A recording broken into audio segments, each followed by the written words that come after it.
जैसे मैं यहाँ पर नॉन मेटल एक फॉर्मेट बना दिया हूँ कि non metal plus oxygen gives non metal oxide, and when this non-metal oxide is dissolved in water, the product which is formed turns blue litmus to red.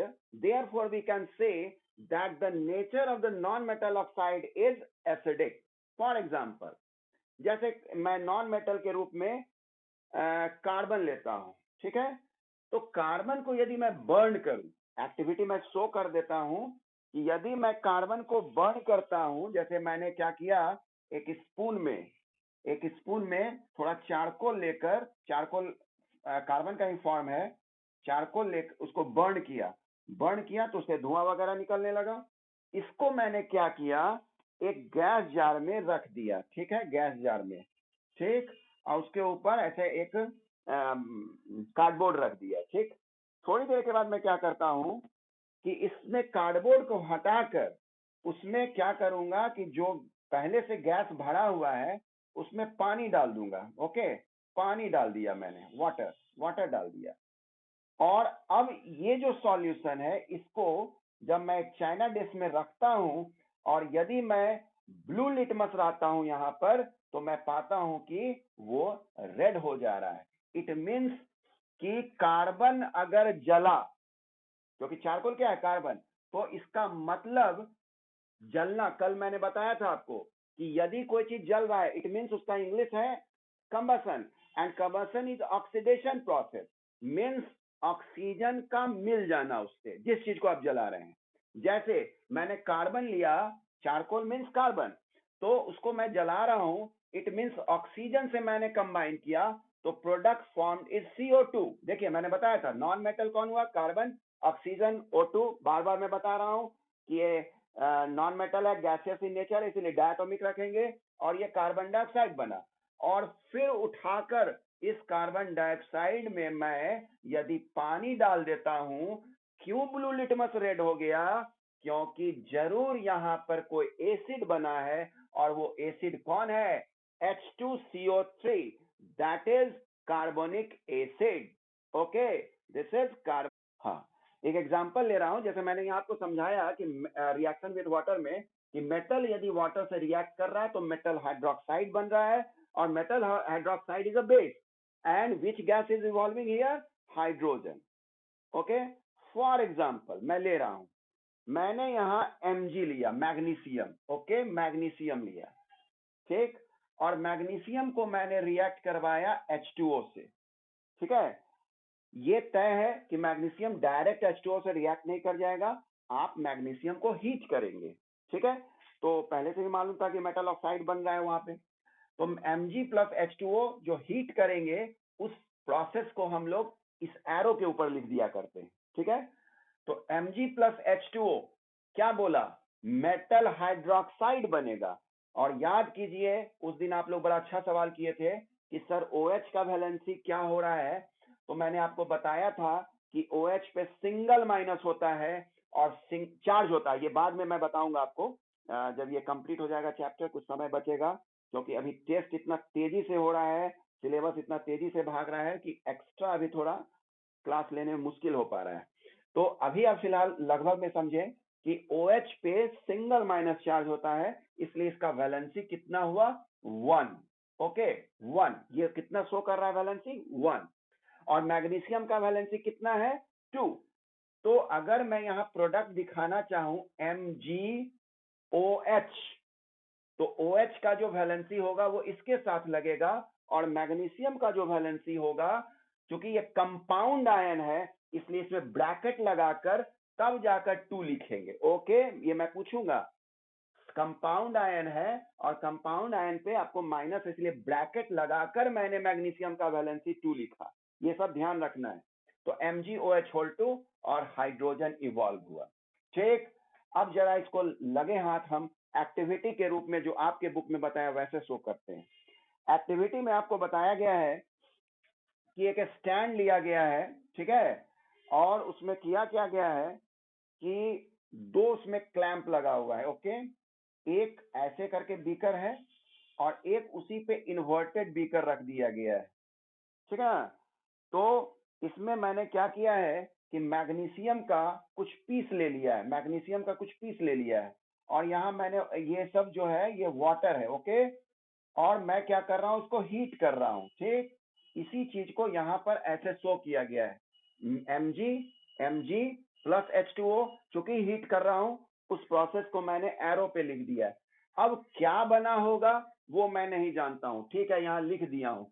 लेकिन अभी फिलहाल जब आप एक्टिविटी करेंगे तो उस केस में क्या होगा, यहाँ पर गैस जम जाएगा, क्योंकि ये बताया गया है आपको कि इस रिएक्शन में हाइड्रोजन इवॉल्व होता है, ठीक। तो यहाँ गैस इवॉल्व हुआ मैं चेक करूंगा कि क्या ये गैस वाकई हाइड्रोजन है।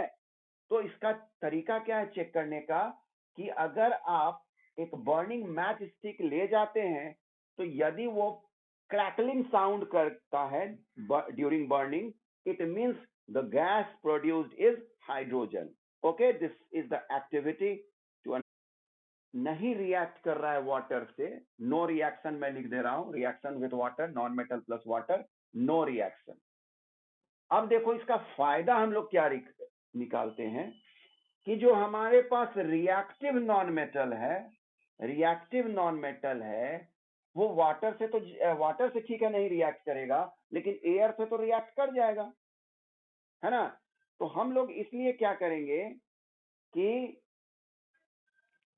हाँ, हम लोग यहाँ पर क्या करेंगे कि रिएक्टिव नॉन मेटल को हम लोग वाटर में रख देंगे। सबसे अच्छी बात, जो हमारा नॉन मेटल बहुत रिएक्टिव है तो वो एयर से रिएक्ट कर जाएगा।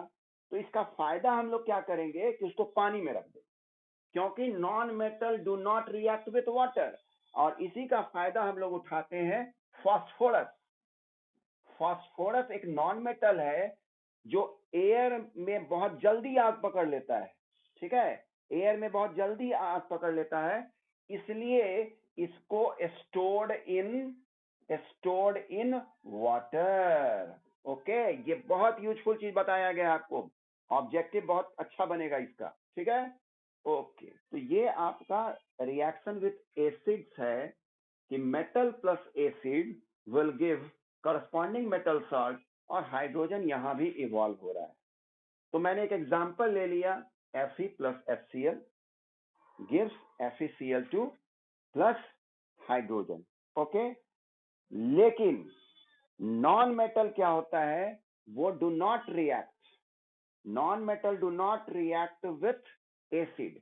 बस कुछ हमारे नॉन मेटल्स होते हैं जैसे सल्फर, फास्फोरस, ये सब क्या होगा, रिएक्ट करेगा, लेकिन किसके साथ, हॉट कंसंट्रेटेड सल्फ्यूरिक एसिड या नाइट्रिक एसिड के साथ। ये आप कंडीशन याद रखिएगा, मैं यहां पर लिख देता हूं। ये तो रिएक्शन विथ एसिड्स मेटल की बात किया, मेटल वाला देख लिए, metal plus acid give metal salt plus hydrogen. एक एग्जांपल ले लिया मैंने, एक और एग्जांपल ले सकता हूं, Zn जिंक प्लस H2SO4, ये भी देखो एसिड है, रिप्लेसेबल हाइड्रोजन आयन है इसलिए, ठीक है, गिव्स ZnSO4 प्लस H2। इसका आप स्क्रीनशॉट ले सकते हैं, ठीक है।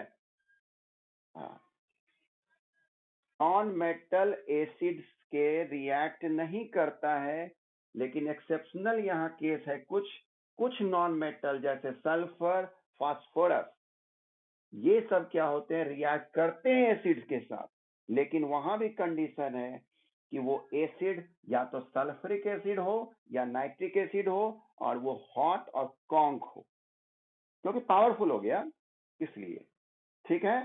तो ये हमारा साइट्रस फ्रूट्स, जैसे आपका लेमन हुआ, पिकल्स, अचार वगैरह जिसमें आप वहां भी विनेगर वगैरह यूज करते ही हैं, यानी जिसमें एसिडिक चीज हो, वैसे फूड स्टफ को हम लोग वैसे इन यूटेंसिल्स में नहीं रखते, जैसे आयरन हुआ, कॉपर हुआ, क्यों नहीं रखते, सवाल ये उठता क्यों नहीं रखते। तो उसके पीछे कारण ये है कि हमने पहले पढ़ा कि मेटल रिएक्ट विथ एसिड, यानी मेटल का रिएक्शन होता है एसिड के साथ, और वो प्रोडक्ट बनाता है क्या, metal salt and hydrogen evolve होता है उसमें। तो हो सकता है कि जो प्रोडक्ट बने वो टॉक्सिक हो, पहला तो कि रिएक्शन हुआ, यही एक गड़बड़ माने कि हम अगर अचार रख रहे हैं लोहे के बर्तन में या कॉपर के बर्तन में तो रिएक्शन हो रहा है, इसका मतलब जो फूड आपने रखा वो फूड नहीं पाइएगा। पहला तो यहीं पर गड़बड़ हो गया। लेकिन दूसरा ये है कि जो भी मेटल साल्ट बन रहा है, इज इट एडेबल? क्या वो खाने योग्य है? तो नहीं, वो टॉक्सिक हो सकता है। इसीलिए आप गौर करते होंगे कि अचार वगैरह जो रखा जाता है वो शीशे के बर्तन में रखा जाता है, लोहे के बर्तन में नहीं रखा जाता है, कॉपर के बर्तन में नहीं रखा जाता।